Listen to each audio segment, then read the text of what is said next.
Ask most people what punishment looked like under slavery, and they will picture a scar. A torn back, a cracked whip, blood on cotton. And that makes sense, because the whip is the image history preserved. It is visible, it is immediate, it gives violence a shape the eye can hold. But that image can also mislead you. Because the most calculating slaveholders did not always want the most visible punishment. They wanted the most efficient one. A whip tore skin. It risked infection. It could kill the person being exploited. It could lower sale value. It could stir anger in everyone forced to watch. For the men who treated human beings like assets on a ledger, that was sloppy management. So the most disciplined plantations developed something colder. Punishments designed to leave the body usable while making the mind more afraid, more unstable, and more obedient. And once you understand what those punishments targeted, the whole system becomes clearer. The real target was not just the body. It was attachment, family, children, marriage, community, the few relationships that gave enslaved people emotional shelter inside a world built to deny their humanity. That is why the whip, horrific as it was not always the most sophisticated tool in the arsenal. The deeper weapon was the ability to make love itself feel dangerous. To see why punishment evolved that way, start with the logic of ownership. In the antebellum South, enslaved people were bought, sold, insured, mortgaged, and valued. A strong, healthy, unmarked enslaved man could command hundreds, or even well over $1,000 in the 1840s, a staggering amount in that world. So a planter who thought like a businessman faced a practical question. Why damage expensive property if fear can do the work more cleanly? Some slaveholders were impulsive sadists. The record is full of them. But there was another type too. The man who read agricultural journals, the man who attended planter meetings, the man who liked to think of himself as modern, rational, efficient. He was not less evil. In some ways he was worse, because he systematized cruelty. And the central insight of that system was brutally simple. What enslaved people valued most was often not comfort, not even their own safety, but the people they loved. Once that truth was understood, punishment changed. The first weapon more powerful than the lash was often just a sentence. If you slow down again, I will sell your daughter. That threat did not punish the present. It colonized the future. Every row of cotton became a test. Every moment of exhaustion became a risk. Every pause carried the possibility that the worst thing imaginable might become real by sundown. And the threat did not have to be carried out every day to remain effective. It only had to be believable. On plantations where people had already seen mothers separated from children, husbands from wives, brothers from sisters, the threat of sale did not sound hypothetical. It sounded familiar. That is what made it so devastating. The whip might leave a wound that eventually closed. The threat of family separation could sit in the mind for years. It turned love into leverage. It made tenderness dangerous. It forced people to live as if catastrophe were always one sentence away. When threats alone were not enough, slaveholders moved to isolation. Not every plantation used a formal cell. Sometimes it was a shed. Sometimes a pit-like room. Sometimes a rough wooden box or cellar space barely fit for a human body. The architecture varied.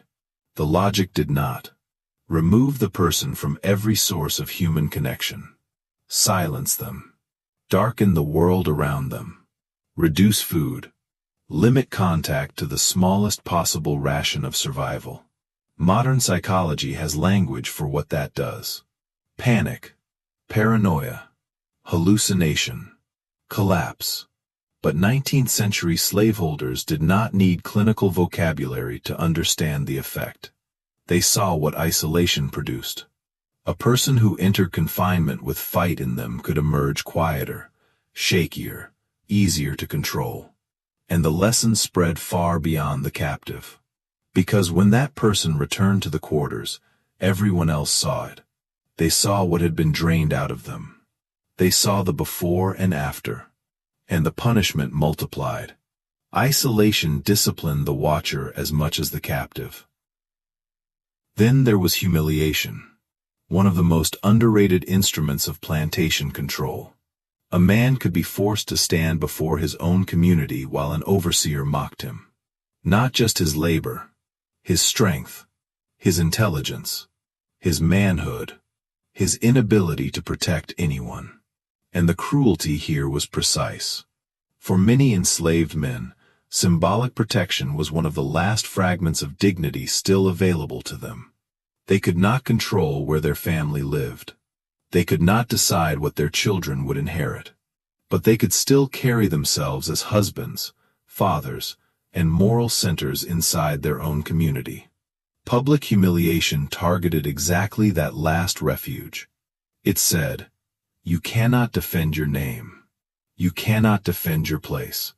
And the people you love are watching you be stripped of both." That kind of injury does not bleed. There are accounts of people who never looked the same to those around them after a staged humiliation. Not because they were physically disabled, but because something private had been forced into the open and broken there. But even that was not the lowest level of the system. Because some punishments were built on an even darker realization, many people can survive pain to their own body longer than they can survive helplessness towards someone they love. So instead of punishing you directly, the overseer punishes your wife, or your son, or your mother, and you are made to watch. That is not incidental cruelty. That is engineered terror.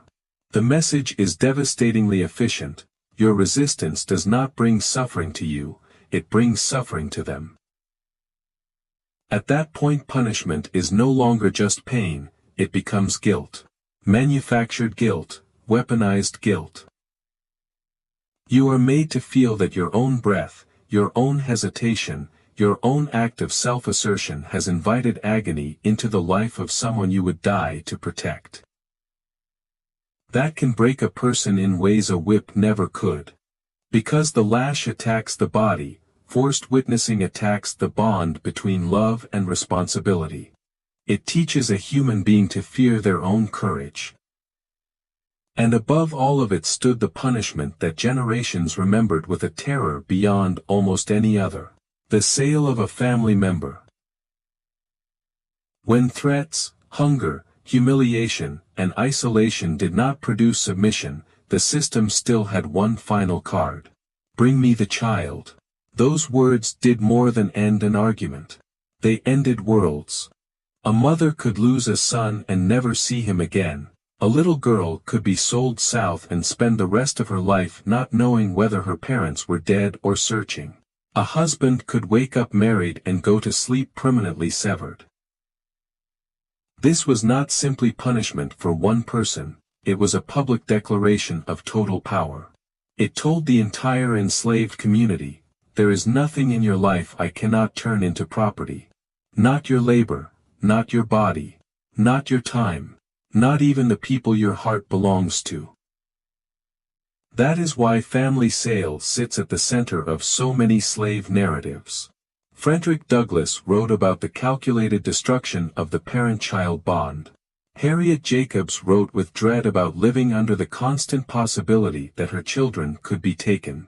After emancipation, formerly enslaved people filled newspapers with advertisements searching for mothers, daughters, husbands, brothers, sons. "Looking for my mother, sold from Richmond. Searching for my sister, last seen in Nashville." That search went on for years. For life. And most of those notices never received an answer. That is the part people underestimate when they reduce slavery's punishment system to visible beatings. The deepest injury was often not a moment of pain. It was a lifetime of absence. No closure, no grave to visit, no certainty. Just a wound stretched across decades. And once you see that, another question becomes unavoidable. Why is this side of slavery so often pushed to the margins? Part of the answer is uncomfortable. Invisible punishment is harder to stage, harder to photograph, harder to reduce to a single classroom image. A scar fits inside a frame. Hypervigilance does not. A lash mark can be pointed to. The terror of raising a child while knowing that child can be taken from you at any moment is harder to capture in one still image. But difficulty is not an excuse for omission. Because when we focus only on physical brutality, we accidentally flatten the system. We start talking as if suffering only counts when the skin is visibly broken. And that erases millions of people whose trauma was every bit as real precisely because it was carried inside. The punishments of slavery did not just injure muscles and flesh. They reorganized expectation. They trained people to anticipate loss, to distrust stability, to understand that attachment itself could be used against them. That is one reason modern discussions of historical trauma matter. Many scholars and psychologists who study intergenerational trauma have argued that the emotional logic forged under slavery did not vanish in 1865. How could it? If a system spends generations teaching people that safety can disappear without warning, that family can be broken by someone else's decision, that calm can turn to catastrophe in an afternoon, some of that vigilance will travel forward. Not as weakness, as survival knowledge. The fear that good things can be taken. The habit of preparing for instability. The refusal to relax fully into comfort. Those responses did not emerge out of nowhere. They were learned under conditions where love itself had been made vulnerable. But even that is not the full story. Because if we stop at trauma alone, we tell only half the truth. And the half we leave out is the part that proves how fiercely enslaved people defended their humanity. They built counter-strategies. When sales shattered families, communities built information networks. Names were remembered. Rumors were tracked. Travelers carried messages. Preachers passed news. Any scrap of information that might reconnect one life to another became precious. When isolation tried to empty a person out, spiritual life filled the silence. Prayer became more than ritual, song became more than music, spirituals held memory, coded meaning, shared endurance, and the insistence that a person was still a soul even when the law called them property. When humiliation tried to strip someone of dignity in public, communities quietly restored it in private. A man mocked by an overseer could be met that night with a different kind of seeing. Not as the insult described him, but as the people who loved him knew him to be. When hunger was used as punishment, food itself became a site of resistance, shared gardens, pooled scraps, hidden preparation, the careful passing of nourishment from one hand to another. Not enough to erase the cruelty, enough to refuse total surrender. None of this was cinematic in the way popular culture likes. It was not always dramatic, it was not always loud. But it was resistance. Daily resistance, psychological resistance, communal resistance, the kind that says, you may control the field, the ledger, the law, the auction block, but you will not fully control how we remember each other, how we restore each other, how we remain human to each other. And that may be the most important correction of all.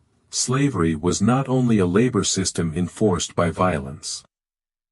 It was also a system of psychological warfare. It targeted memory, attachment, identity, expectation, love. That is why the punishments that left no visible scar can be so hard to talk about and so impossible to dismiss once you finally see them. The whip mattered, of course it did. But the smartest cruelty in slavery often worked by making the victim imagine the loss before it arrived, or endure the loss after it arrived, or watch it happen to someone else while being forced to stand still. That is a deeper kind of terror than many people were ever taught to name, and yet the story does not end with the oppressor's sophistication, it ends with the sophistication of survival. Because enslaved people learned how to carry names through distance, how to hide dignity inside ritual, how to rebuild belonging after humiliation, how to protect fragments of family under conditions designed to erase family altogether. So when we remember slavery, we should not remember only what cut the skin, we should remember what targeted the mind, what weaponized love, what tried to turn connection into compliance. And we should remember the people who kept choosing connection anyway. That is the part of the story no plantation ever fully conquered. If this changed how you think about punishment under slavery, share your perspective below. Changed what you think the word violence really means, pass this story on. Some truths are not hidden because they are small. They are hidden because once you see them, the entire system looks even more monstrous than before.